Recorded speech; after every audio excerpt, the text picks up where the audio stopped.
workspaces that we have.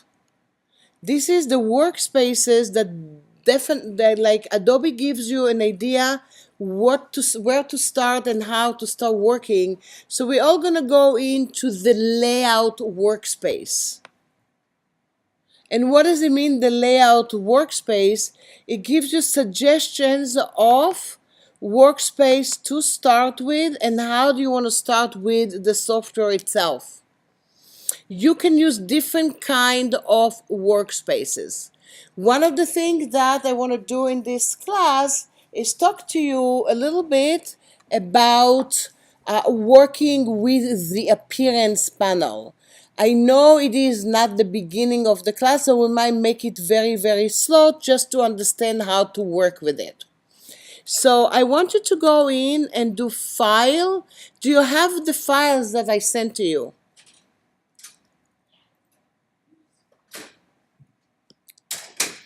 Hello. Do you have the files? If you don't have the files, you can just watch. But if you have the files, and this is the link for the file, you can download. So if you want to open something, we can open right away for the appearance. But before that, let's just do File and New. Let's open something completely from scratch. We're going to just play a little bit with objects.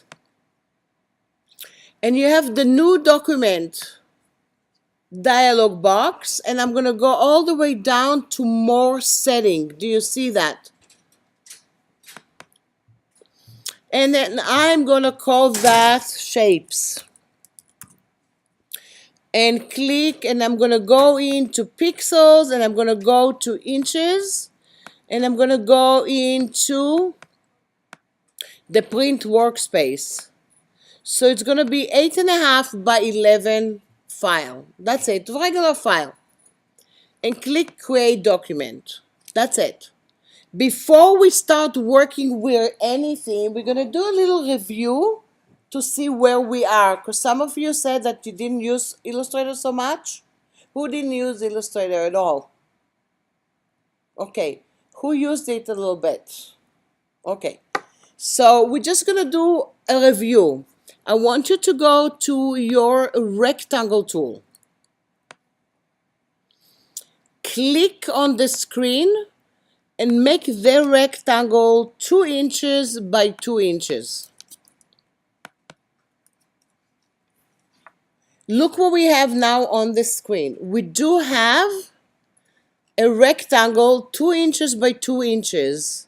The color inside the rectangle at the moment is white and the stroke is black. What is a stroke? Is the area around. What is the fill? This is the fill of the color right now. I know you don't have the new update, but I would love just to show it to you. They brought in a new panel right now. And if I go to Window and I'm going to go into the Properties panel, basically now, and they made it because they realized that, look what happens in Illustrator if you know it or if you don't know it. Is that too many things here? Yes. People open Illustrator for the first time and they're like, whoa, too many things, right?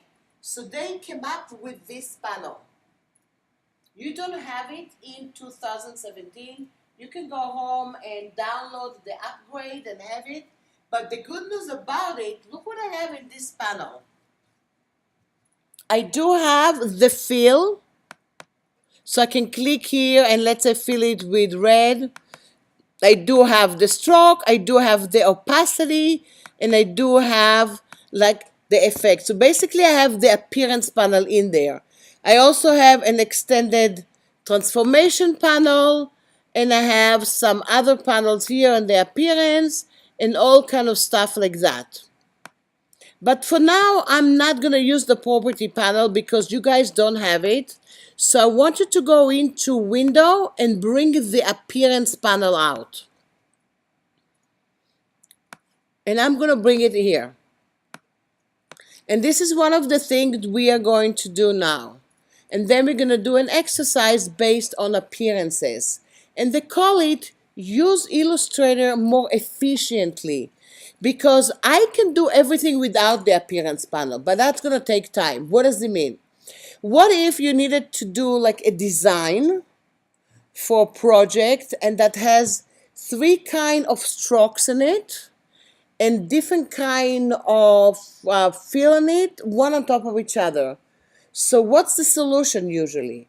It's to copy and paste one thing on top of each other, make sure they are aligning, and start changing the properties. And that's going to take time. What does it mean? It will take time and more objects. The appearance panel works a little different. So we look at that. Look at the appearance panel over here. What does it tell you? It will tell me that I have a black stroke and a red fill right now.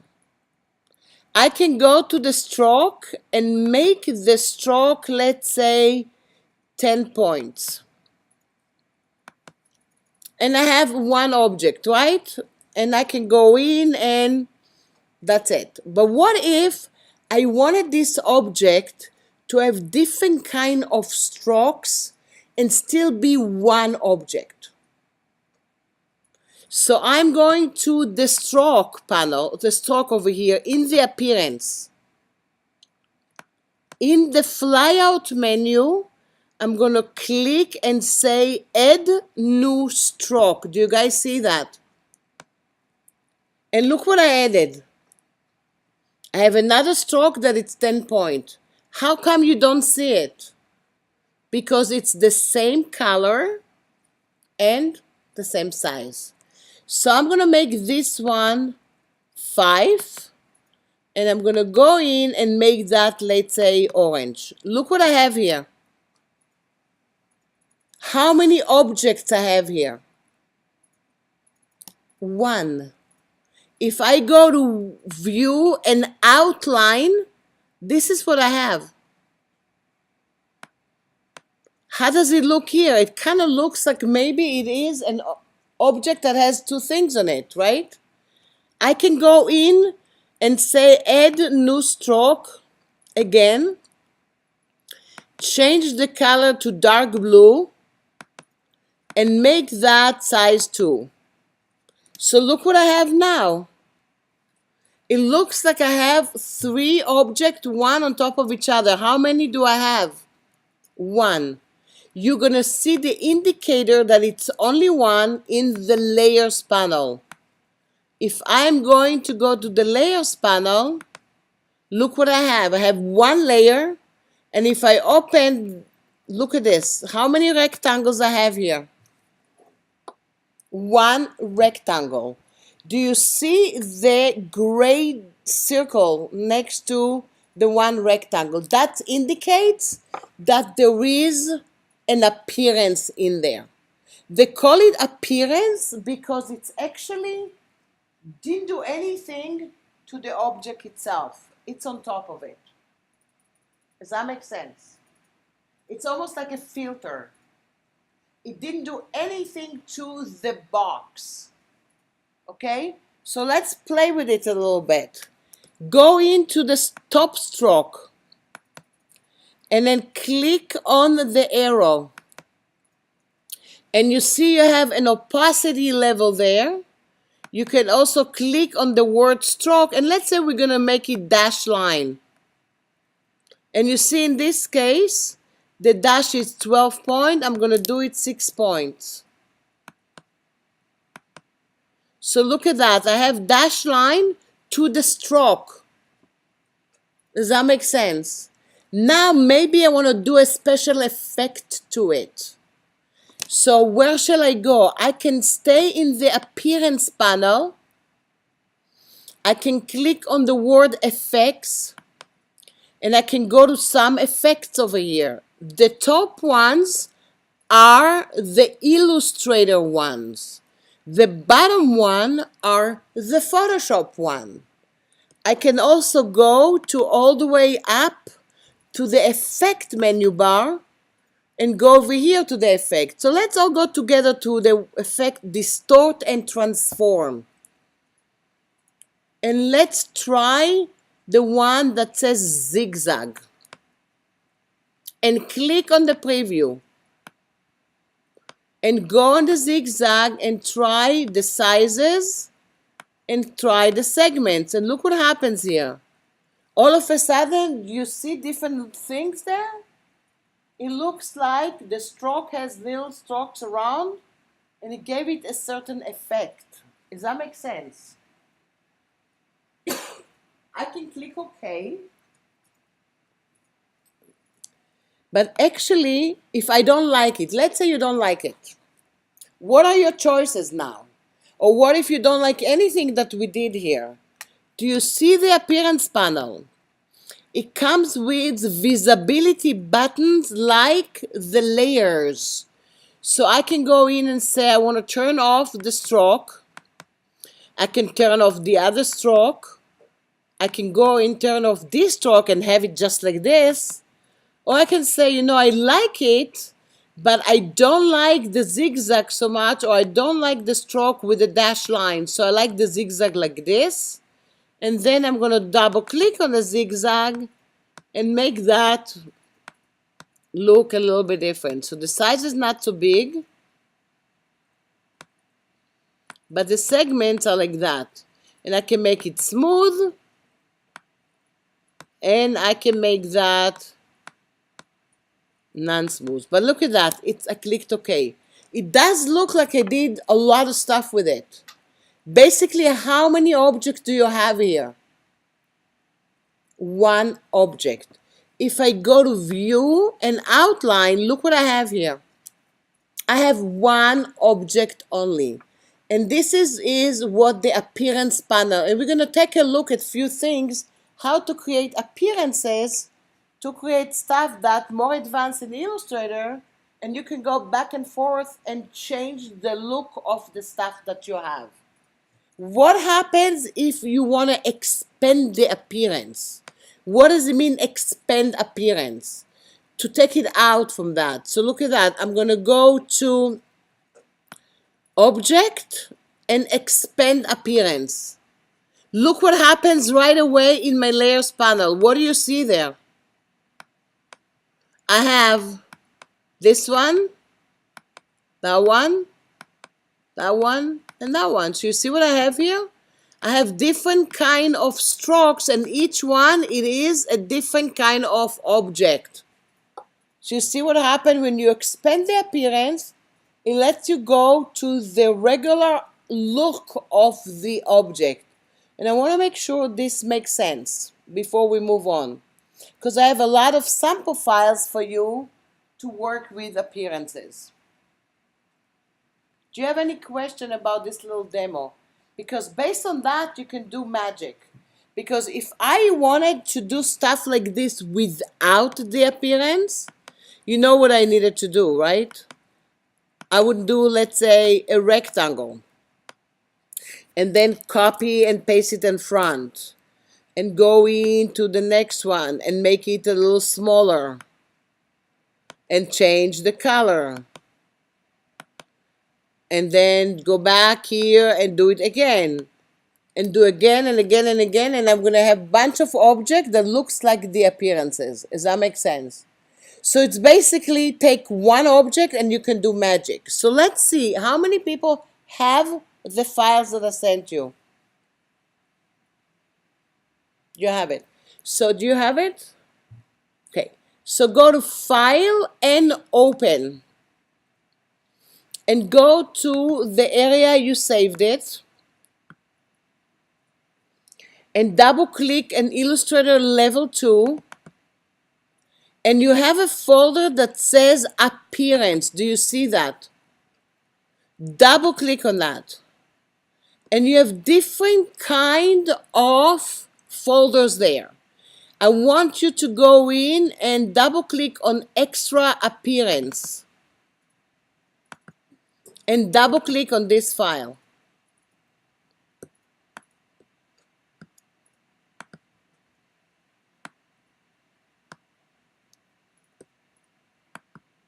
And let's first look what we have here. I want you to go to your Layers panel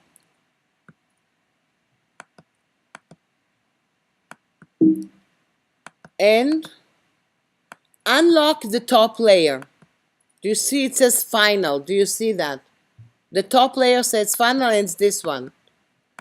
This one is actually the same one like this one. Just this, the second one has appearance.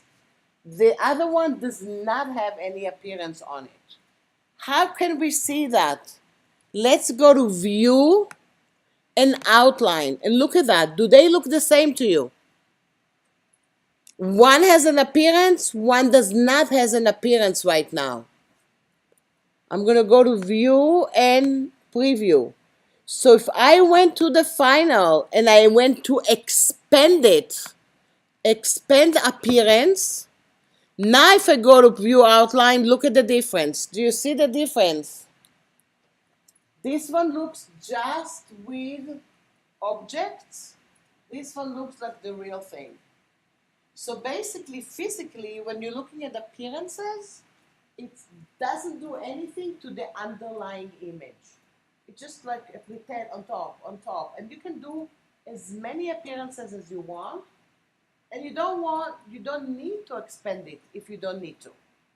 At points that you're gonna need some time to expand it because you might need to use some of them for something else. So we're gonna go back to outline.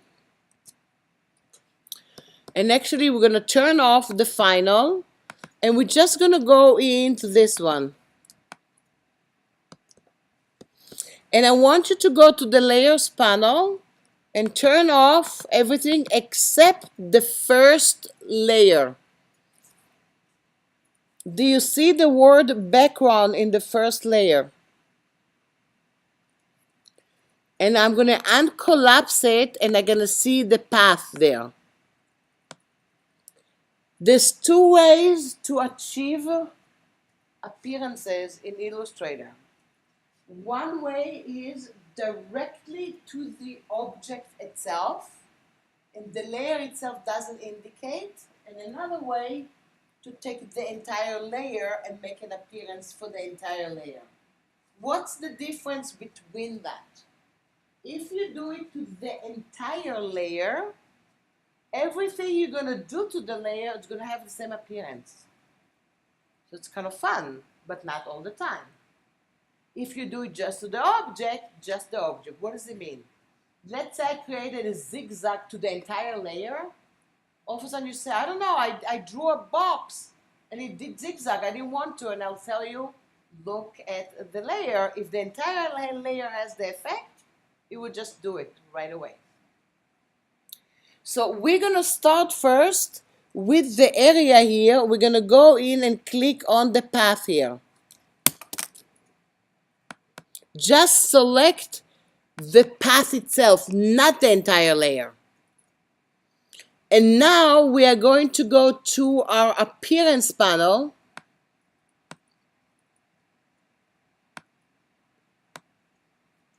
And then I am going to look at the appearance and look what I see.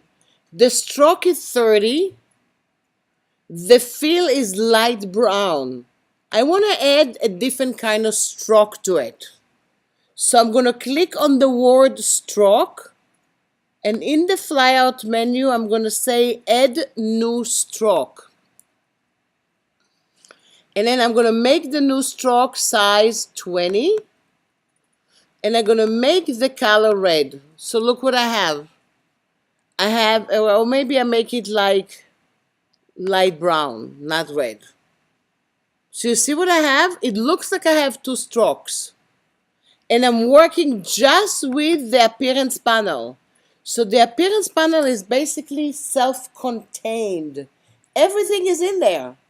The colors, the opacity, everything that you want to work with is part of the appearance. I can go back and say add new stroke again. And I'm going to make the new stroke size 10. And I'm going to make that black. And I'm going to try to maybe go in and make that dash line. I can leave it like this. I can add drop shadow to it. I can do any kind of effect to it to make it look great. But basically what you have here is an effect just to the stroke. Does that make sense? And in a minute, we're going to do something that's going to help you in your work. Because maybe you're going to need to do an appearance to titles. Maybe you need to do a lot of boxes for your job to pretend to do kind of like a chart. Maybe you need to do some stuff that repeating the whole time, and you want them to be exactly the same. Guess what? Create an appearance, you save the appearance in the style panel. And then we're going to do that, and you can say, wow, I can use it again and again in my job. So I have that. Can I add a new fill to it? Yes, I can. Yes. For some reason, I cannot see the new straw. Is it below? On, No, it's at the top. and did you change the color? Yes. And the size? Yes. 10. And did you select the box? Select the box. If the box is not selected, okay. Yeah, this is the new stroke. Yeah, the top one is the new stroke. Yeah. Now select it again. No, we have to select it again. Now add new stroke. No, not here. On the flyer menu, click here. New stroke. Make it 10. So I have to select it. Yeah, and then make it 10 and you'll see it. Yeah. Everything has to be selected ahead of time. If it's not selected, it's not going to work. Does that make sense? So it needs to be selected the whole time. Can I add a new fill to it? Of course I can. Fills, obviously I have one fill, right?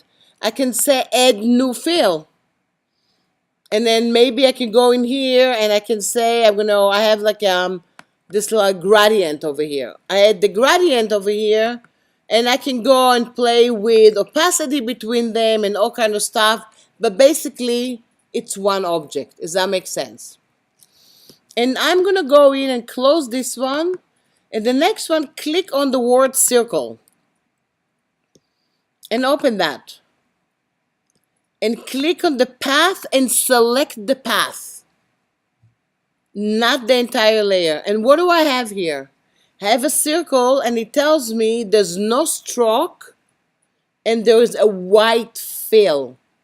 So I'm going to click on the fill, and I'm going to say I don't want to have any fill, but I do want to have a white stroke, and I want to have it, let's say, 10 points. And maybe I want to have that with dashed lines, or maybe I even want to have that with the end of the cap that it's a round cap, and instead of the dash it's going to be 0, but the gap is going to be, let's say, 64. So you see I have circles, and I can go in and make the circle maybe even 20 points. I can add another stroke, make the new stroke red, and click on the stroke and make the gap maybe 32, so you can see that you have different kind of points on top of that. It's just an appearance. What I'm trying to show you here, that everything that I did here, I actually can save. What does it mean? I want you to go just to the top one, to the square with all the stuff. Do you see that? This one. This guy. I want to save it because maybe I want to do tons of boxes that always look like that. Not that I want to do it, but maybe. So where do you save it? Every time you do an appearance, you can go to your graphic styles. Go to Window and bring your graphic style out. This is your graphic style panel. And these guys are some styles that already I made, but I'm going to go in here and say new graphic style. You can give it a name. Let's say you can call it box with a stroke. Not a good name. because everything has a stroke, but look at that. Do you see this? I saved the style. What does it mean here for us? If I am going to another layer or another area here, and I'm going to go into a new layer and go to this area that's empty right now. And let's say I'm going to go in and create a box. You can see here, as soon as you click on it, look what happens. You can go into the pencil tool and just go in and draw something. You click on that, look what happens. I mean, you have a fill to it. If you don't need the fill, you don't need to, but look at this. You can see I have everything that I have here. It's part of your effect. You're going to ask me, can I do that with text? Of course you can. Let's click on the area and type hello. And highlight the word hello. And make that Myriad Pro, let's say 72. And I'm going to drag and make it really big. If I click on the effect, look what happened. And I do not need to create outline. What does it mean? I can go in and highlight the type and type wow. I can highlight that and go into a different kind of font and then go in and change the stuff to a different kind of font. Does that make sense? So in real life, when you guys are needing to use some appearances, it will enable you to save styles, to create stuff that you need to go in and play with it again and again. Does that make sense? So we're going to take a look at a few samples, and then we're going to go back to this one. But I want you to go back to the file that I called it shapes. And zoom into it. And let's say you needed to do kind of a chart for something. So you can go into your rectangle tool and just do one rectangle. And what if it has to be a box that has to be shiny?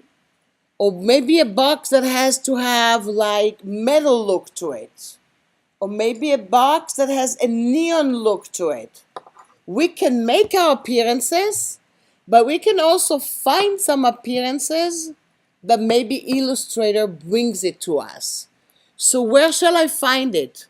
In my graphic style, all the way down to the left, look what I have here. I have different kind of appearances that were saved. And I'm going to go into the one that says button and rollovers. And look what I have here. I have sets of buttons. And I can go in, let's say, to this one, and look what happened to my box right now. So once you start doing stuff like this, it will always look the same. Can I change it? Of course I can. Go and look at your appearance panel for a minute and see what's going on there. I want you to look at it by yourself and see. See what it tells you here? The entire story of the appearance.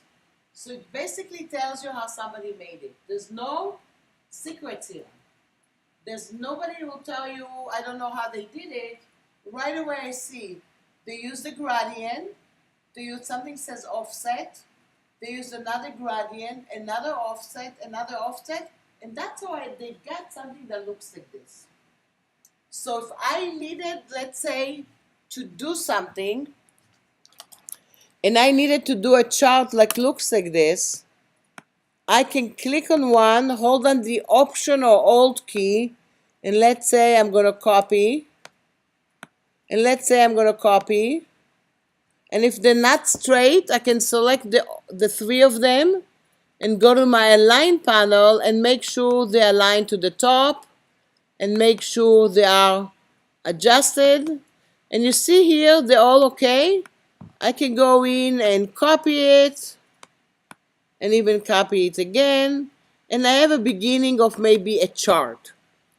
Now I know that I have it, and I can go in here and I can go and change my appearance if I want and resave it. So I can go in and just click on that, or maybe I have no fill to it, or maybe this fill, I'm going to change that to red. I'm going to send that, and maybe this fill, I'm going to go and change that to red, so it's going to look a little bit different. And then maybe I'm going to go into the gradient and change that to a different kind of gradient. And you can see I did something different.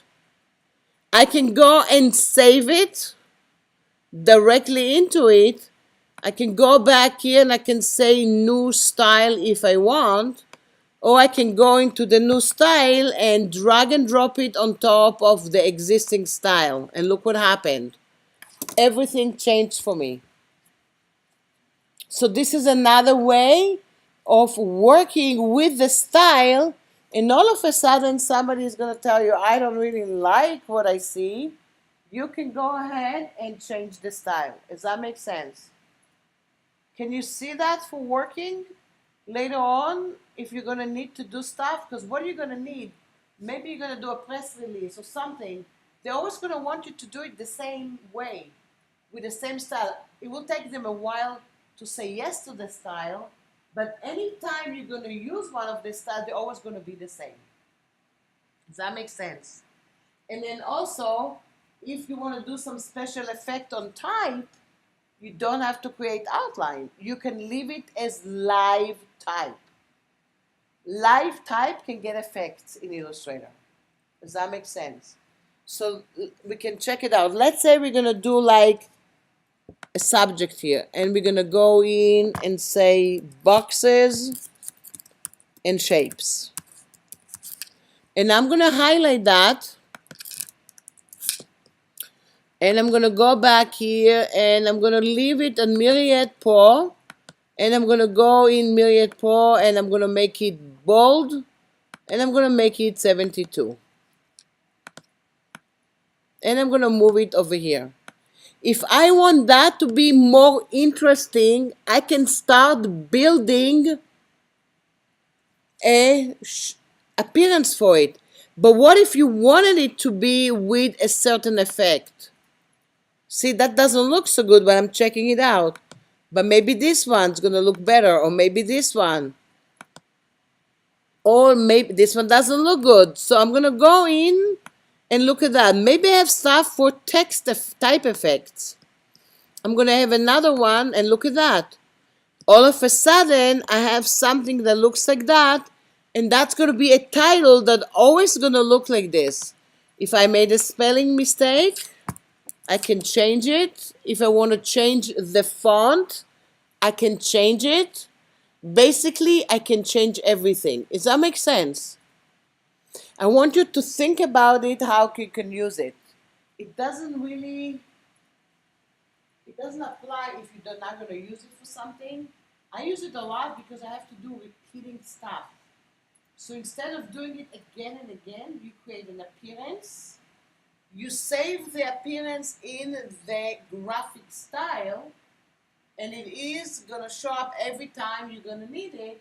You can create yourself different kind of styles and bring it back while you're having it. So every style or graphic styles comes from the appearance panel. Does that make sense? Of course, not everything is a style, but let's say if I want to go in and I have neon effect. I love the neon effect here. Look at them. They're kind of cool. So look at that. So if it doesn't look so great, I can still play with the tracking. I can still play with everything that I have to create stuff that I want. Does that make sense? So do you see the power of the appearance? That's how I call it. So now let's go back to the demo from before. And let's go back to the original file over here. And I'm going to go into my layer. And I'm going to go in, and the circle is there. And I want you to see There's another one that says flowers. Do you see that? There's a layer says flowers. I'm going to turn it on. It's not really flowers. It's actually three objects, one on top of each other or next to each other. And maybe I want to create a flower with it, because this is something that we can do in a minute. In this case, look what I want to do. I want to create the appearance to the entire layer. So do you see how I target it? I basically target the entire layer that says flowers, the entire layer, not the individual stuff. Because that's very important, the way you target your layer in Illustrator. I'm targeting the layer. Now I'm going to go to do an appearance. I'm going to go to Effect, Distort and Transform, and Transform. And look what you have here. And you want to click on the preview while you're doing it. It's basically telling you, what do you want to do with this group that you just clicked on? You can move it, you can scale it, you can rotate it. So we're going to rotate. So let's say I rotated it. So you see the rotation already? I'm not clicking OK. I'm going to rotate maybe 60, but not click OK. Then there's other options over here. The option is to transform the objects, which is okay. But this is what's important for me. Do you see the 9 little boxes over here? And in the middle, there's another box. This is the reference point of your object and the way it goes inside your thing. So at the moment, it tells you I am circling around each other, which is fine. Just try to go and say I want it to be on the middle, bottom middle. See what you do that? Look what happened. I didn't click OK yet. Go to the upper right. You see what happens? Upper left, middle left. So go in and put it in the bottom center. Don't do anything yet. Don't click OK. I don't know how many copies I'm going to do. So you see it says 0 right now. I'm going to highlight the word 0 and I'm going to do 1 and highlight it again and go to my arrow key on my keyboard and do 2, 3, 4, and 5. If I know it's 5, I can write the word 5, right? The letter 5. So right now, look what it did. It did it 5 times, 60 degrees, aligned to the bottom. If I change the alignment to the center, look what happens. To the upper right, to the upper left, to the right, to the left, or to the bottom center. And that's why I called it flower, because it looks like a flower. So basically, I did an appearance that it's based on a transformation. And I'm going to click OK. And look what happened to the layers panel. It will tell you that the entire layer has a transformation on top of it. If you open the layer, you can see individual ones do not have an appearance. The entire layer has the appearance. Does that make sense? So what am I gaining from that? First of all, I can save that. Go to the flyout menu in the graphic style and save this appearance. And look how it saves it. It doesn't save it with the style that it looks. It saves it with the transformation only. So if I'm going to have something else, I will be able to re-record the transformation. But what else do I have? If I go to the star on top of it, open that, click on the group and just bring it inside the flower layer. Look what happened. Do you see why? because everything on this layer has a transformation. Does that make sense? So you can make two kinds of appearances. One that belongs just to the path itself, the other one that belongs just to the entire layer. And also you can create some appearances that are transformation only. So let's play with this transformation. I'm going to go back to my empty layer. I'm going to delete the one I did before. I'm on an empty layer. All what I want you to do is go to your ellipse tool and do a tiny ellipse on the middle of the screen. And say no, go into the stroke and say no dash line. And make the stroke size 2. That's it. One little guy. Now I want to put on it the transformation appearance, the one I did before. So how do I apply it? Hold on the Option or Alt key and click on the graphic style transformation. And look what happens. What do you see on your screen? You're getting 1, 2, 3, 4, 5 of them. What do you really have? One object. If you hold on the Option key again and redo it, look what I have. If I go to View and Outline, look what I have. 1. Does that make sense? It's an appearance. So I can actually go in, go to the Direct Selection tool, click on this little guy, and look what I'm doing now. Or go in here, look what I just did. I changed the appearance. I can go back and go in and double click and say I want to go in and make the appearance a little bit different or whatever I have. Every time I'm going to do something, I can change something to it. Does that make sense? So it's basically just an appearance that you put on the object. So again, to apply an appearance regularly, you just click on any appearance that you have in a graphic style. To make it as a transformation, you hold on the Option or Alt key. So I can go to any of them. Let's say there's another one over here that says, gonna go back here and look at that. It made it just go in and basically duplicated it.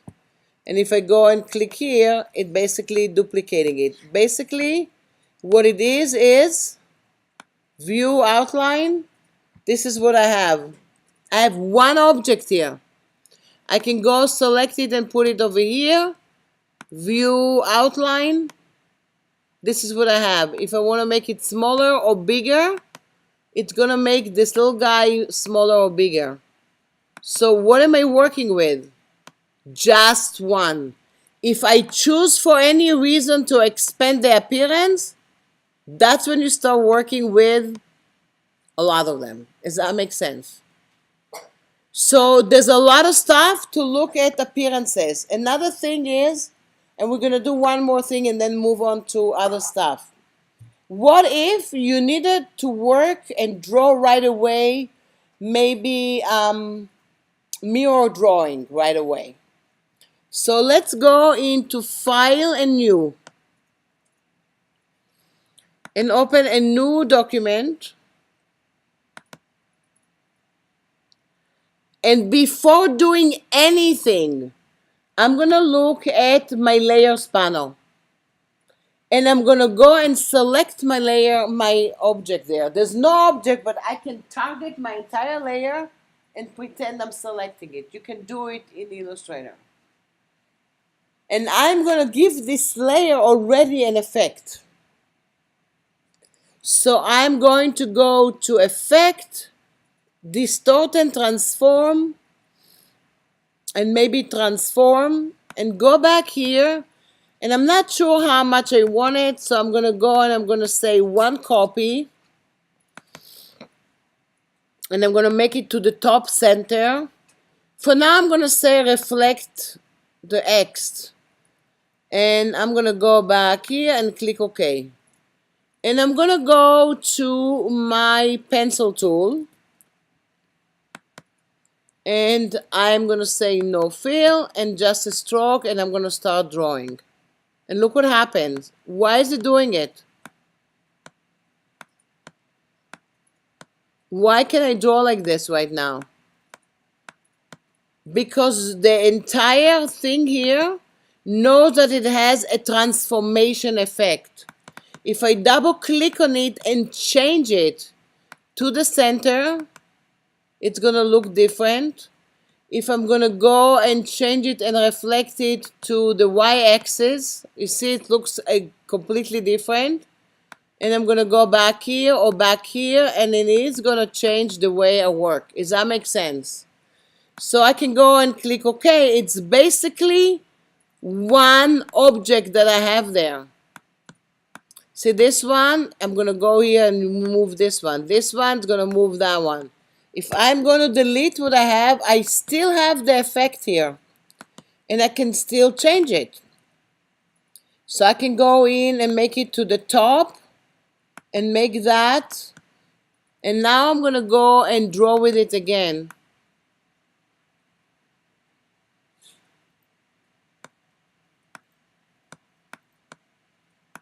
And I'm going to see why didn't it work for me. Because maybe I did the Y and the X together. So now I'm going to go in and see if it's going to work. So depending on the effect that I have here, I'm going to go in and click OK. And now I can continue drawing. So you see, I'm going to draw some stuff. And it is going to draw it with a symmetry. Does that make sense? Because I gave it an effect to start with.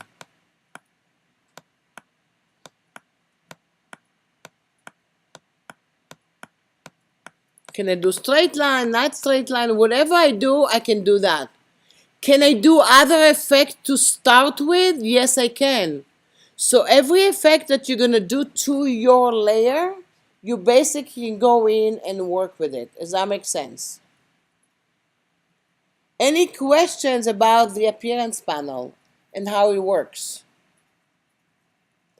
Do you think you're going to go and get some good stuff to work with it? You think it's going to be for your value? Because that's what's important.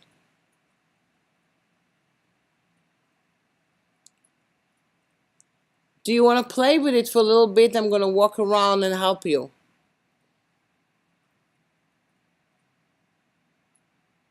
It will help you because that's going to be in the test, and we're going to do the same one also in our class in a few weeks. Because the appearance panel shows up in the ACA test. Not all of you are taking it, but it will show up there too.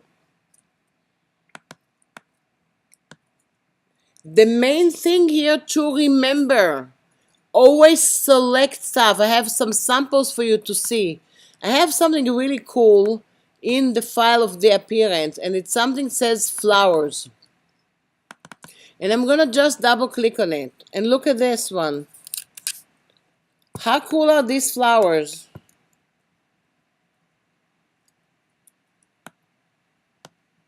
How do you think, how long did it take me to do it? 10 minutes? They're all appearances. They're all appearances with the right gradient. One on top of each other, one on top of each other, and created something that looks like a flower. Basically, not even a flower. Basically, I don't remember how I did it. So if I go back to it and see if I didn't expand my appearance, and I hope I didn't for some of them, if I'm going to select, let's say this one, you can see here that I have an effect on it that says pucker and bloat.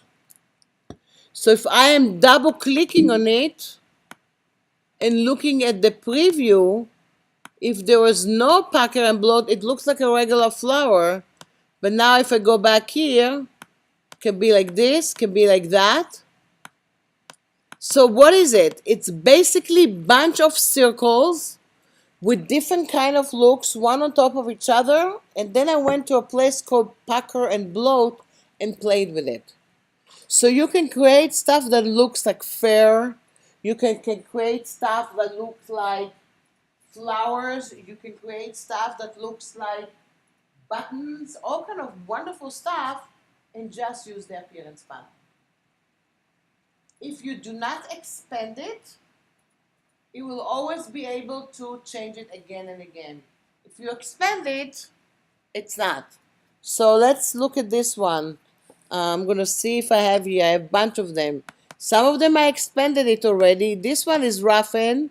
How do I know some of the expanded? If I don't see any effect there, and this is how I started it. You can see here, I made two circles, one on top of each other, and then I moved them inside and inside and inside, and then basically selected the whole thing and filled that with a nice looking gradient, and then went to effect, Pucker and Bloat, and now I made it something that looks like this. And if I don't like this color, it's only the illusion is also the gradient. So I can go in and choose another kind of gradient. And you can see here, it looks like a nice looking flower. It's basically a pretend. Because if I go to the outline, it still looks like this flower. Does that make sense? Other examples that I have here for you, I mean, and you have the file already, so you can go in and look at that. I have another one that has other flowers. I have gradient, I have the mirror, I have some labels that you can go in and look at them. These are all appearances. If you need to create all kind of stuff like that, that's basically an appearance. 3D is also an appearance. Why? Because it's an effect in Illustrator. It's not really 3D. So we might take a look in 3D in a minute. It's not the real 3D. So if you do 3D in Illustrator and there's an ad, we're looking for a 3D artist, don't apply, because that's not what they're looking for. They're looking for the real thing. So that's kind of like to do it. Any questions before we move on? We're doing okay? So I'm going to close everything. You don't have to save. You have all the files there, so you don't have to save them. And let's look more in depth at our tracing tool. I know we do it in our regular class, but we're going to look at it a little bit better when we work here. So I want you to go to File and New, and go in here and create a document. And do File and Place. And go back to your tracing, and you have a tracing folder. And in this one I have a bunch of stuff. I have a line art, PSD. I have a fairy, that's PSD. I have the Mary Pickford, she's a PSD file. And I have a paintbrush. So the paintbrush is going to be very easy to go in and do it exactly. So let's start first with the paintbrush. And click place. And click somewhere on the screen. I am not going to make it bigger now, but I might make it bigger later in case I need a bigger object for that. Because the whole reason of tracing it is making it into vector. This is a Photoshop file. It's only 96 ppi, pixel per inch. So if I needed to use it for an ad and it has to be huge, I can use it, or I have to call somebody and ask them to bring it to me with the right size to it. So we're gonna go to the trace tool. And I'm gonna reset my layout. There is a layout, a workspace with tracing. I barely use it, but we're gonna use it today in case somebody one day asks you. In the tracing layout, basically what you have right away, you have the information about the file itself, and all the way down you have the image trace. I can go and bring it out.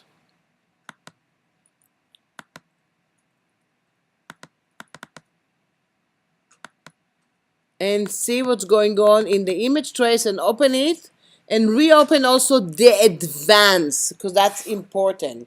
And this is not an advanced file. This is a tiny one. I'm going to zoom in.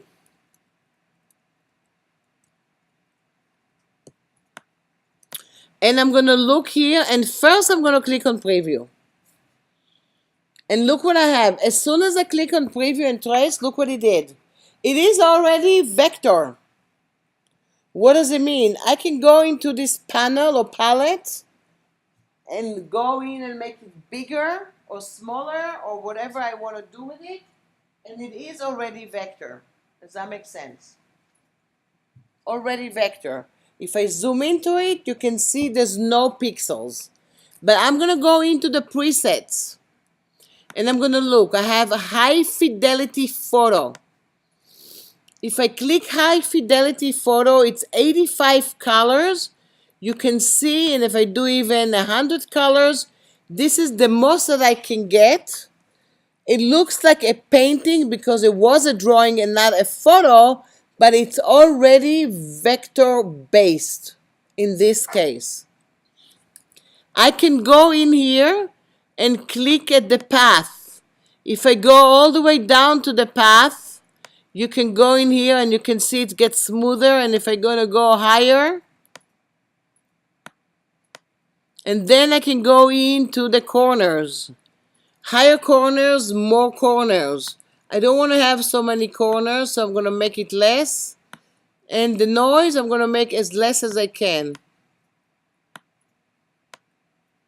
Actually, I'm going to go and make it more like 20 pixels. No, I think I'm going to make it kind of like as 1 because it's going to be as less as I can. So right now what I have here is just a nice looking thing just to create the panel. If I want to go and change it later and change the colors, what's the next thing I need to do? At the moment, there's nothing I can do here except take it now and play with it, but I cannot change any colors in it. Does that make sense? If I want to change any color, I will go to all the way up to the control and expand it. And as soon as it expanded, it's not in trace anymore. Now I'm going to go to view and show transparency grid. And I see that I have a white background. So I want to go to my direct selection tool and click on the white background and delete. And maybe click inside here and delete. So now I have the panel ready to me to work with. And I can zoom into it and go to view and hide transparency grid. Why did I bring the transparency grid? What did I want to check? I wanted to check if it has a white background because it's the fitting. It shows you and it looks not, but as soon as you show the transparency grid, it will show you if you have it or not. And that's very important to check it out. Does that make sense? So now what can I do with it? I can basically play with it, can change the colors, can do anything that I want. I can go in and select the whole thing and move it all the way here. And now what I want you to do is hold on the option. It's okay. Yeah, fine. I'm going to actually have a recording of it. So, yeah. I'm going to hold on the option key and drag a copy. And click here, and I'm going to drag another copy. Why am I dragging another copy and another copy? Maybe I kind of want to show my client that I'm working with this panel, but I'm not sure how I want to look at it and what colors I want to use. And he said, try this, and give me 5 options of colors. Happens, right? So let's look at how we can do that. I'm going to this, the second one, selecting the whole thing. Go all the way up to my control, and it says recolor artwork. Do you see that? Click on that. And this is what you get. You have an area that you can edit the colors. Let's click on the word edit. Look how many colors I'm getting here. I'm going to link everything, and I'm going to go in and move it around a little bit. And look what happens. All the colors are actually mapped here, so I can move it around and change this panel to a different color. Does that make sense? So this is really cool. I'm not going to save the colors to my panel right now because it's going to be too many colors. But you can see here, I can go and click OK, and I have another one. I can select this one, go again to the edit, link them together, and now I'm going to go in and make it to where the green area. And click OK. So you see, you can go on and on and on, and then actually with recolor, you can go and change the color of your object very fast. Does that make sense? So we traced it, and then we're changing the colors. So this one is not really a tough trace. I'm going to show you when it's not really working so fast. Because I have another file over here that I want you to work with. I'm going to do select all and delete that. And do file and place. And you see I have an image that says Mary Pickford Camera PSD. Do you see that? So this is an image that was taken from an old movie, and it was a high-end file. And you can see here, I want to link it. And click place. And if you zoom into it, you can see all the details and everything. And it shows you all the way up. It's 600 ppi. So it is a high-end file. Before doing anything, I can go directly to Photoshop and change the ppi if I want it. If it's too much for me. And when is it going to be too much? If you go to preset and go to high fidelity photo, look what you're getting. And this is why I chose that. Because I want to show you there's obstacles too. And not everything works the same. It's just depending on the file. So you see what it tells you? Tracing may proceed slowly with this large image. Would you like to continue? To reduce the image rasterize, go object and rasterize. We're telling you have to go back to Photoshop basically, and or in Illustrator you can make it smaller. Does that make sense? But let's say you click OK. Don't want you to break the machine, hopefully they're not, but you'll see in a minute, and you see it's going to be a good trace, but it's going to be slow. And why? Because it has a lot of details, and it's 600 ppi. So we have two kind of things here in Illustrator. Sometimes you have a smaller file and you need to make it vector. but sometimes the file itself is going to be very high end, and for some reason you have to make it vector, it's going to take longer. Okay? What else do I gain here when I have it as a Photoshop file? I can still go back and forth. Let's say I don't like the look of it, and I don't like that it is brown. I can go here from Illustrator and I can go into another panel. I can go to Window and bring my Links panel. And I can see Mary Pickford is a Photoshop file. It is linked to the Illustrator file. I can go to the flyout menu and I can say Edit Original. That will take me to Photoshop. And look what opens here in Photoshop. I know some of you probably maybe don't. How many people know Photoshop? Okay. So just gonna do like something very, so you see here, I just have Mary Pickford and she's masked. So you can see the original, it's a good job of masking. If I hold on the shift key and the shift key, look at this. I had to isolate her from this background. It was kind of a nightmare. It's part of a real job that I had to create like a logo for this company, and they wanted to use the symbol, and that's the only picture that they had of her, because it's beginning of the 20th century. She was the first woman director for silent movies, Mary Pickford. So you see, I had to isolate all the stuff here. But what if, we don't need to talk about isolation. I'm going to go back here. Or what I'm going to do in Photoshop here, all the way down, I have the image here that I have. It's a black and white cookie.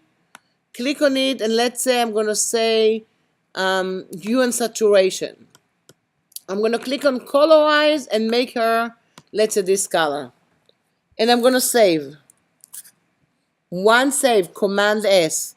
I'm going back to Illustrator. Illustrator already detected that I made a change. If I click OK, guess what Illustrator is doing? Making the change for me, as well as retracing it for me. So if it is a Photoshop file that you place into Illustrator and is linked, while you're tracing, you can go back and forth until somebody likes it. So I can, like the way my workflow would do, I can work with it for a while, and I will show it to a client again and again. I'm not expanding it until he okays it, because I still can go back and forth. Once you expand it, this is it with a connection with Photoshop. Does that make sense? And the truth is, what I really do, I duplicate and I expand the copy. So I have it with me. It's a bigger file, but this is what I try to do. But you see here, this one is more complicated file, and I can go and change that. I can go and change the noise and see what everything is going. But every time I'll do something, it's going to do it again and again and again to create something with it. I'm not even thinking. See how many times? Go, go, go. But if I'm going to go in here, and I'm going to go in, and if I want to go and expand it, by the way, you see here, it says ignore white. I'm not ignoring it. If I'm expanding it, look what happens. That's a lot of little things there. If I'm going to view outline, I have a lot of stuff there. I'm going to go to view and show transparency grid, and I can see that even though I expanded it and I said do not ignore the white and everything like this, it still created that. So now I'm going to go to my direct selection tool and start deleting the white part. And this is why I always check it with the transparency grid.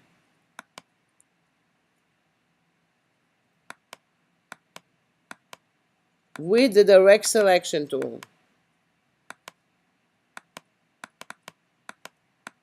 And if something is as crazy as this one, we'll check it out, and now it's gonna go in. So you can see here, I even have a detail over here or detail over here. I'm gonna check it out. Again, now because it is expanded, guess what you can do? But that might take for a while. You can recolor the artwork, but you'll see how many colors are in there.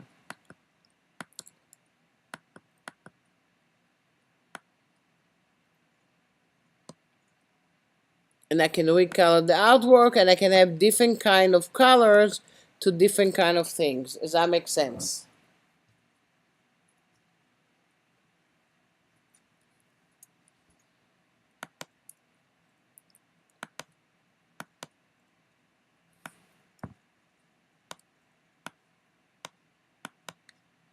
So I can have different kind of Marys, but they are not connected anymore to Photoshop. Does that make sense? They're absolutely just part of that. You can colorize it yourself too if you're gonna go in with your direct selection tool and the lasso tool. You can do all kind of stuff like this, but basically this is what you have. Does that make sense? Any questions? Look at the outline. Look how many objects I have there.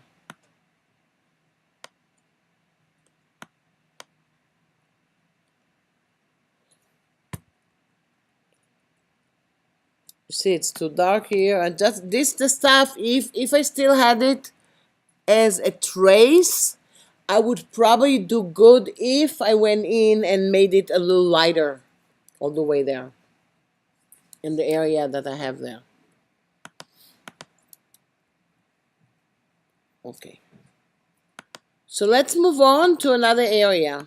I just want to see if you have any questions to this one.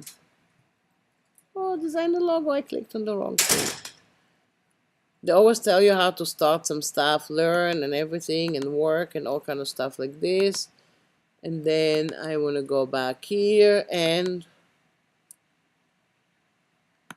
go back to my layout. And I'm going to do File and New. And I'm going to do another one. The next thing, we're going to take a look, if you guys are still okay. Do you need a little break or are you okay? You okay? We're going to take a look at the blend tool. And the blend tool is one of my favorites actually. I use it a lot.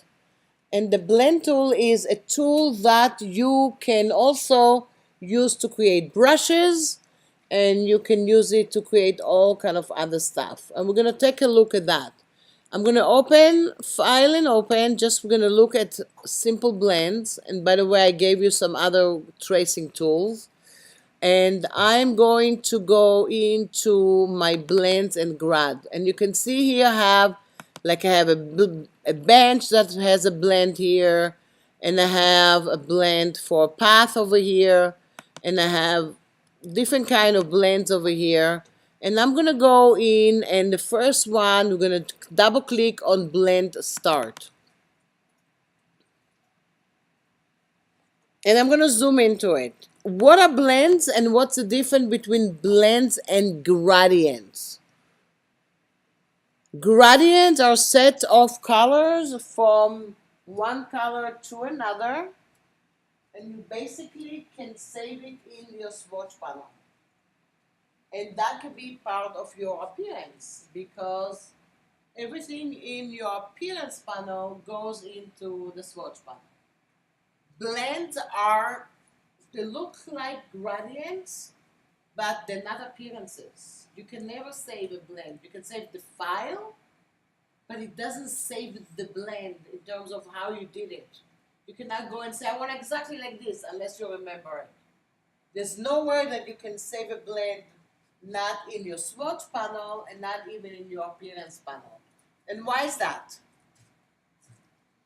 Because it's usually based on more than one object, and they're usually different, the objects, right? So that's why you need to do. So let's look at this, guys. I'm going to select this guy. I'm going to hold on the shift key and select the other one below that. I want to blend the two of them. There's few ways for me to do it. One way, I can go to Object, Blend, Blend Options. I'm going to get a dialog box here, and I can blend it as Smooth Colors, Specified Steps, and Specified Distance. And I'm going to go in and say for now Specified Steps.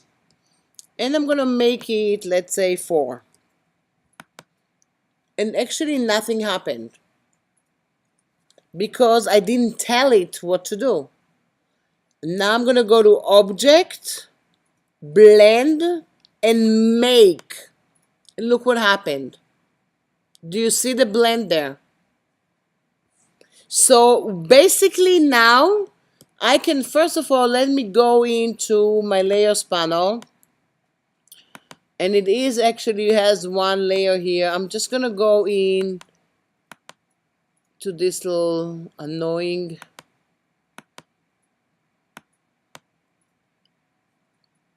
I don't want this one here. So I'm going to go in and turn that off so you see the blend for a minute. Right? I'm going to go and turn off this one and you see part of my blend, right? So you see if I select it right now and I can go into Object and Blend options, now I have my preview on. I can change it to 6 and click on the preview and see more. I can also change it to smooth colors. And you can go back here and do that again to smooth colors or specified steps. So I can change my blend anytime I want. Another thing that I can do here, I can go to Object and Blend, and I can reverse the spine. So you see, it's reversed. But let's look at other stuff. I don't need to use the Object and Blend. I have a blend tool, and this is the one here. If you click on the letter W, that's the blend tool. Double click on it, and look what you have here. The same options. And I can go in and I say I'm going to leave it specified steps, and look what I'm doing now. If you're using the blend tool, you do not need to select the object ahead of time. I can go to this one and that one, C4, and to that one. The only danger to use just the blend tool automatically is whenever you click on, that's the area that you are going to select. So if I don't want to do stuff and I'm looking at you guys, guess what? I'm going to blend that. Does that make sense? So now I'm deselecting. And then I'm going to go in and I'm going to select from this guy to this guy. So you see it's blended it for 4 on this guy. So I can blend the area from one place to another. Now we're going to play with our own blends for a minute. I want you to go to File and New and open a new document.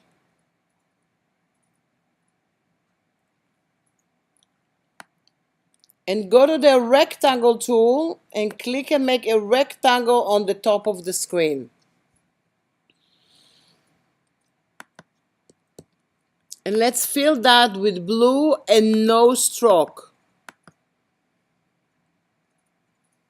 The first thing we're gonna do is select this little guy, hold on the Option key, and drag a copy all the way down. So what do we have here now? 2 objects, right? Hold on the Option or Alt key and drag a copy of it all the way down. They are the same color right now. I'm going to double click on the blend tool. And I'm going to make that 6 steps. And I'm going to go from 1 to the other. And look what I got. So I got 6 steps. It's a blend. How do I know it's a blend? A, because I blended it. B, it's gonna say blend in your layers panel. And C, it's always gonna have a question mark in your fill square. Do you see that? Always a question mark here. And I cannot save it. But right now, it's not even with different colors, right? So what do I have? If I'm looking at my layers panel and clicking here and opening the blend, I have the spine and I have the top and the bottom. It doesn't give me all the 8 squares right now. If I go to Command W to see the outline, you see it has 2 squares. What if I wanted to change the colors? I'm going to go to the direct selection tool, select the top, and go in and make it into light blue. Look what happens now. See, it blended it. I'm going to make the top square maybe to red. Do you see that it changed? Which color you can change? You can change only the bottom one and the top one, and the rest is correspond to it. So you can have plain colors, but you can have blend colors. Does that make sense?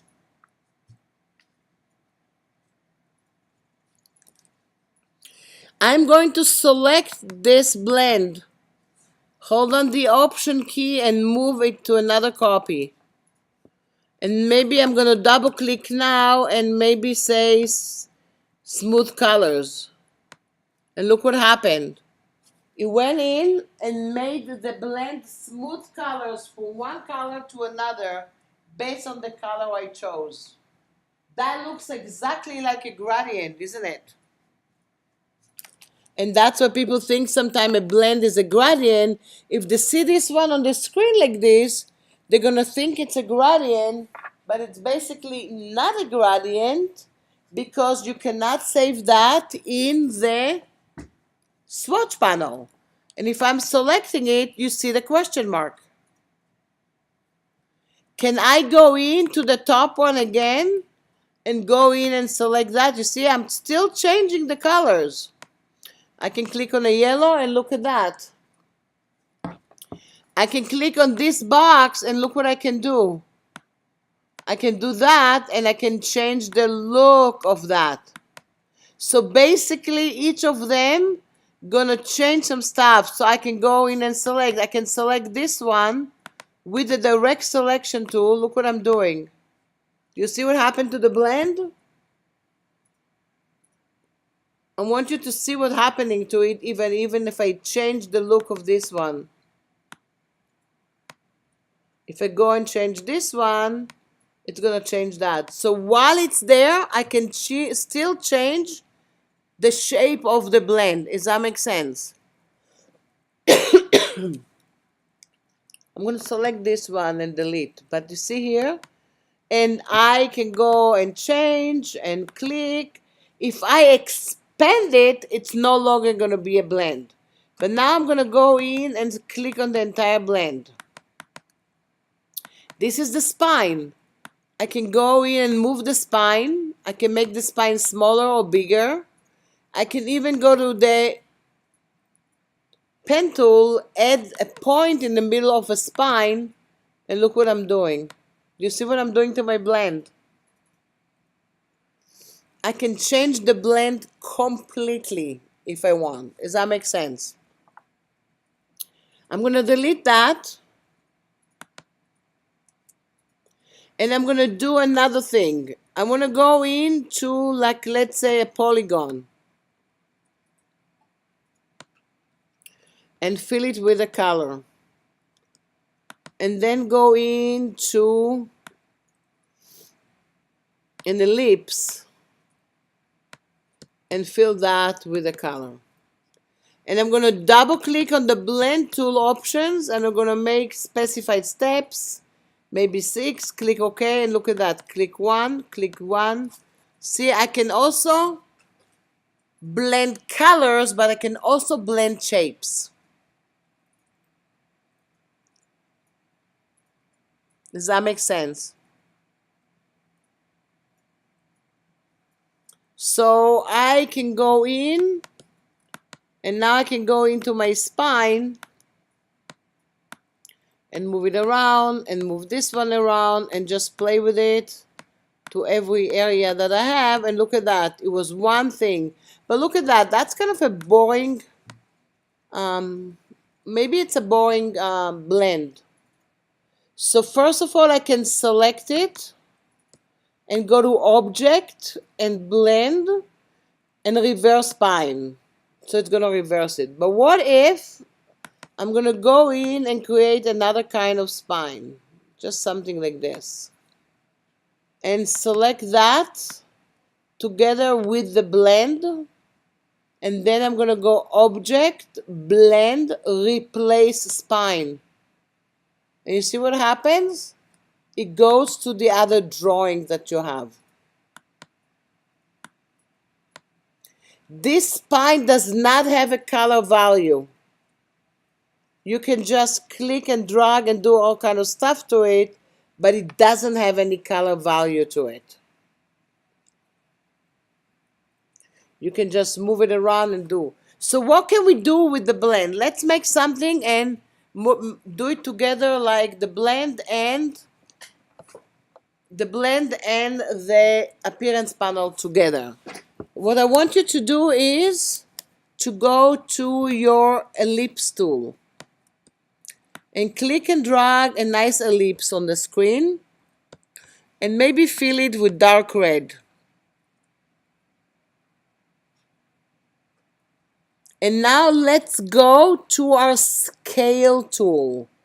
If you don't know where it is, click on the letter S and click on the scale tool and click on the center option, click to the center and scale that 10%. Click on the preview, it's going to tell you what it is. Don't click OK, click copy. So the other little guy, it's still selected. And I'm going to fill it with yellow.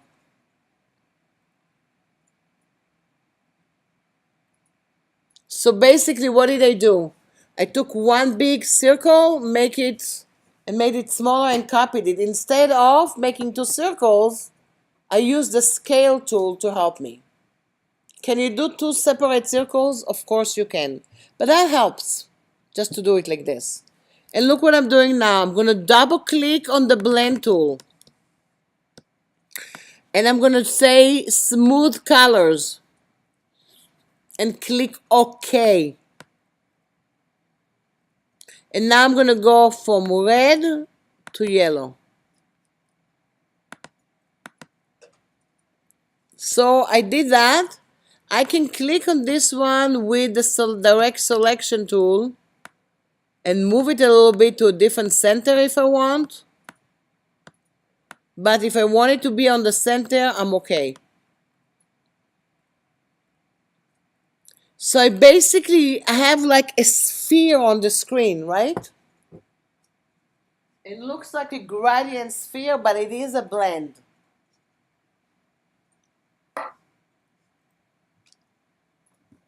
And if you're looking at your layers panel, it will tell you that it is a blend. Do you see that? It is a blend. So now I want to create something with it. So I'm going to select the entire blend. And I'm going to go into Object and Path and add anchor points. So that's going to add a lot of anchor points. And I'm going to go to Effect, Distorted Transform, and Pucker and Bloat. And click on the preview. And look what I'm doing. Because I added more anchor points, all of a sudden the pucker and bloat can have other areas to create myself a little flower. And look what I did. I created a flower. This flower, what is it? It's an appearance. If I go to view and outline, it still thinks it's a circle.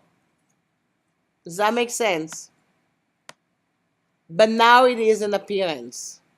Can I add another appearance on top of it? First of all, I can go into my object, my graphic style,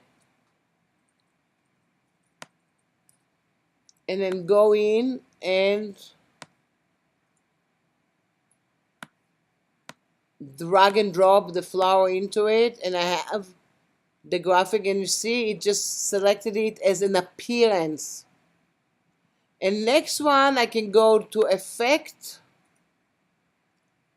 and distort and transform, and maybe I want to go in and do roughen. And look what happens. I can go to the detail, I can go to the sizes, and all of a sudden you see something like a little flower in there.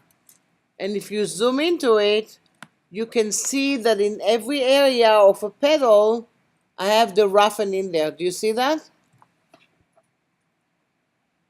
So basically what I started is from one circle, then created a smaller one, then blended it, then created an effect. I want to make sure it is clear what I did, because I want to show you a few things that you can do with the blend tool that will help you achieve better graphics when you start designing some stuff.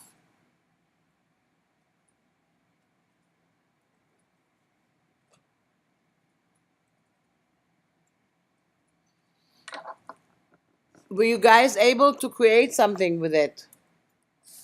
Yes? So in this case, okay, of course, guess what? If I want to go in now and expand, you see if I select it and expand appearance, and now go to view outline, look at this. That's a lot. Why is it a lot?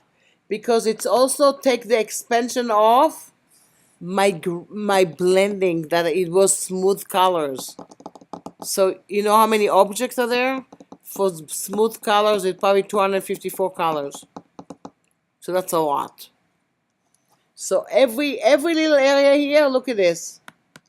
This one and that one and that one, they're all part of one. See, this is one, and this is one, and I'm not going to start even moving it out, but look how many. And this is another one, and whatever it is, this is how you can dissect it later when you expand the stuff that you have. But I want to show you some other stuff. What other fun stuff you can do with the blend tool? I'm going to select all here. And I want you to go to your ellipse tool. And hold on the Option or Alt and Shift key and do a perfect circle.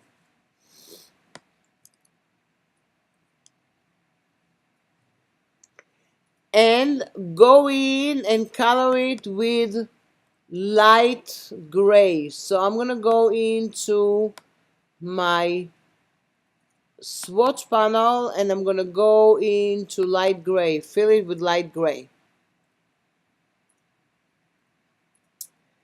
I am going to create an effect to it. So I'm going to go to Effect, Distort and Transform, Pucker and Bloat. Oh no, sorry. Effect, Distort and Transform, and I'm going to go to Zigzag. And I'm going to go into the segment, more segments, not so big. Maybe size 6. And I can do smooth or I can go corners. So you see I have zigzags like this. This is a good way if you later on have to imitate like stamps and all kind of stuff like that. That's really good to do these little areas. If you're gonna do a presentation for like fashion design and you want to show the the fabric they're using. They have this little teeth there. That's a good way to do it. I'm going to go and click OK. In this case, I want to go and make something called a compound, a hole inside. But if it's still an effect, the hole inside is going to be with this zigzag. I don't want it to be with the zigzag. So for that, I'm going to go to Object and Expand Appearance. Now I'm going to a circle, and I'm going to hold on the Option and Shift key and do another small circle, something like 2 by 2. Before doing it, I can even make a different color. Doesn't matter for me right now, because I'm going to go in and create a compound. I'm going to select the two of them first, and all the way up in my align on the control, I want to make sure they align to center. So I aligned it perfectly.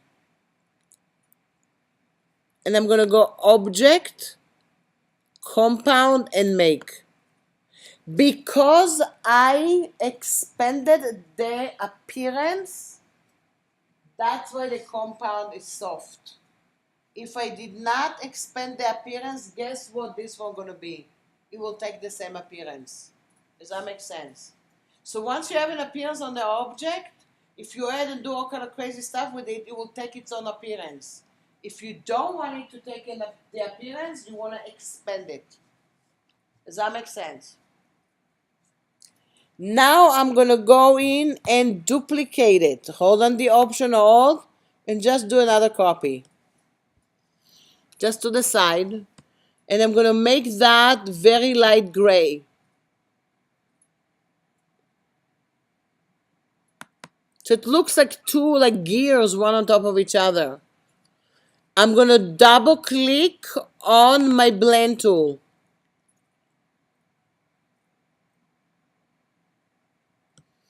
And that's going to be smooth color. And I'm going to go from one to the other one. And look what I get. This is fun stuff that you can get with the blend tool. It looks like I worked a long time to create something like almost 3D. But basically, what is it? It's two circles with a little ridge in them. And then I blended it and it looks like that. Does that make sense? Is it working for you? I want to make sure you understand what was the difference and why did I expand it. Because that's really important. Because people ask me, when do you want to expand it? That's exactly when I want to expand. Because if I didn't expand, I'm just going to show it to you very fast. I'm going to move that, the whole thing out. And I'm going to make it a little smaller, right? If I did not expand it, if I made something that looks like this, and I went into Effect, and Distort and Transform and Zigzag,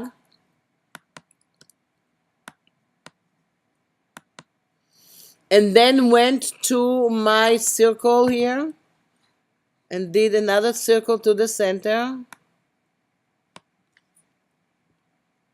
and selected the two of them and made sure they are aligned and it's all good and aligned. And now if I go to Object, selecting the whole thing, Object and Compound and Make, you see what happens?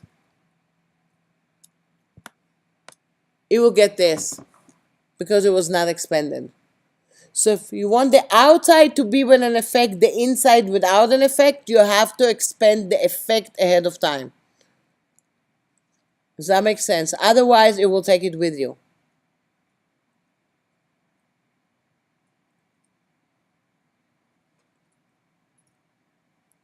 So that's why I did it like this. Once again, I can go back to this little gear that I made. And of course, I can select one. It's all illusion of colors. So this one doesn't look so great because I didn't make so nice colors. But maybe if I'm going to make it like this. But it really works great with the black and the white effect, because that's when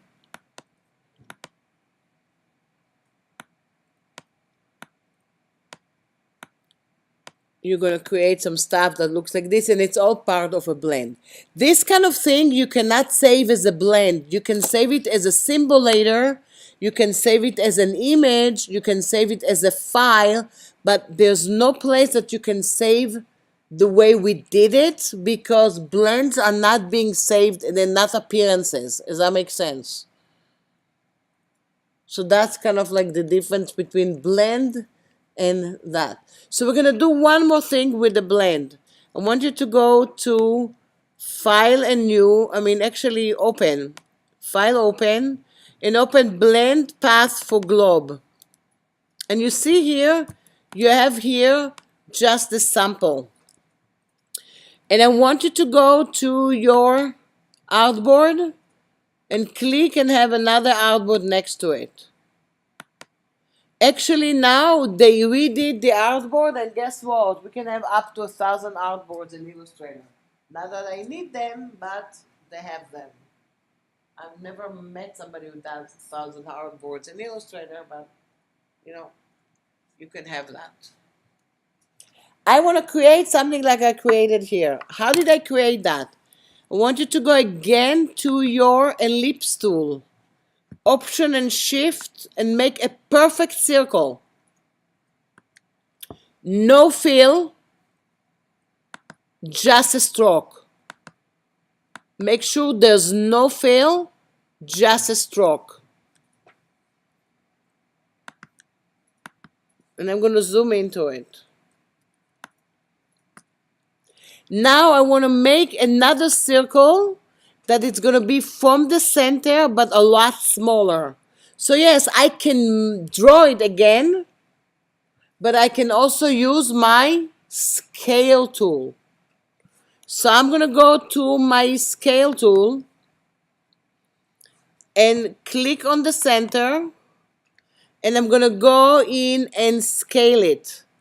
And I'm going to do it non-uniform, and I'm going to go in and do 100. You can see over here, I can go back here, and I'm going to go in and do 100 here. And then I'm going to go back and make that 100. So I'm going to go into the scale here, and it's not scaling anything, right? So I'm going to go in and scale the horizontal to 10%. And you see what happened? I made the horizontal 10%. I made a little ellipse there. Do you see that? Now what should I do? Click, copy. Now I'm going to go into my blend tool, and I'm going to make it specified steps. And maybe I'm going to make it 6, and I'm going to say from this one to that one. So you see what happened? The circle and the ellipse are creating just a wireframe for me. It's an illusion of a sphere. Does that make sense? There's no fill, just a stroke. Are we good? Yes?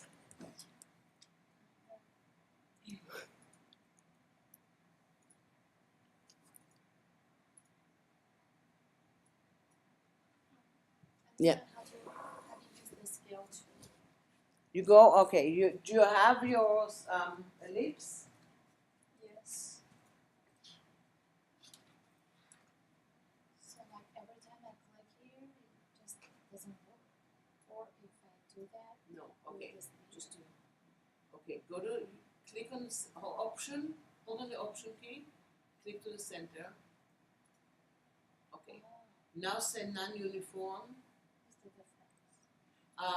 This one is going to be not together. So this one has to be 10%, and the vertical, look, don't, okay, do again, option click. Okay, non-uniform. This one has to be 10%. And the vertical has to be 100. And click copy. Copy.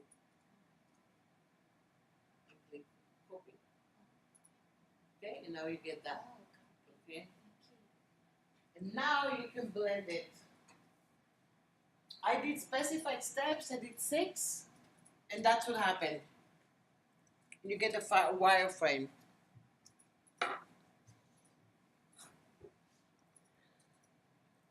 So if I wanted to get the illusion of a real wireframe, I want to take this ellipse and turn it around. So look, I'm going to click on the letter R, which is going to be the rotate tool. And I'm going to do the same thing. Option click to the center. And I'm going to rotate it 90 degrees. And I'm clicking on the preview. And it's going to tell me that's going to do that. And then I click copy.